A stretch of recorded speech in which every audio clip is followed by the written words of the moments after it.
So before I get into stream here, let's talk about retcons in 40k.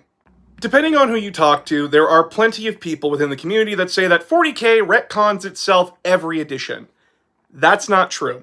Now, it is true that 40k has retconned itself a number of times. The biggest example being the Eye of Terror campaign, better known as Abaddon's 13th Black Crusade. And by the way, just to kick this rumor in the ass, there was no evidence of GW ever promising that it wouldn't go back and change it. That was a rumor started on forums with no credibility. Okay, but what is a retcon here? Let's get that established real quick. Retroactive continuity is where the writers basically change the facts about a story. For example, when it came to DC's Monitor and Anti-Monitor, they retconned their creation from the Matter Universe and the Antimatter Universe to being creations of Perpetua. There was already an established story for those two characters, and then their backstory was entirely changed to fit around an event. That is a very clear and blatant retcon. But 40k doesn't tend to do that, and this is where we need to start hammering home that additional information is not a retcon. As an example, here is my 8th edition Orc Codex.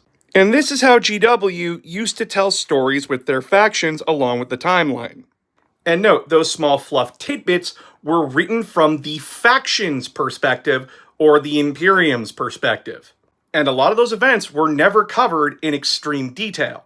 It is not a retcon to expand upon those stories. Much like, as an example with Dragon Ball, it was not a retcon to reveal that Goku was an alien, because it revealed information that wasn't privy to the character or the audience. Writers going out of their way to expand on their world or events within that world is not retconning it. And when it comes to 40k specifically, a lot of people tend to miss the word theorized or believed.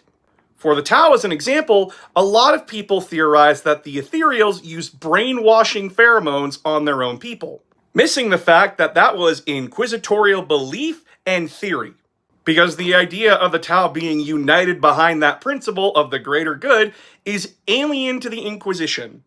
You know, the Inquisition, the group that doesn't bother to learn from its mistakes. 40k is written in such a way that you have to take everything that is written with a little bit of grain of salt, especially when it comes to the codexes. 40k does retcon itself once in a while, but it's not as frequent as a lot of people make it out to be. The biggest retcon in 40k's history is the Horus Heresy book series.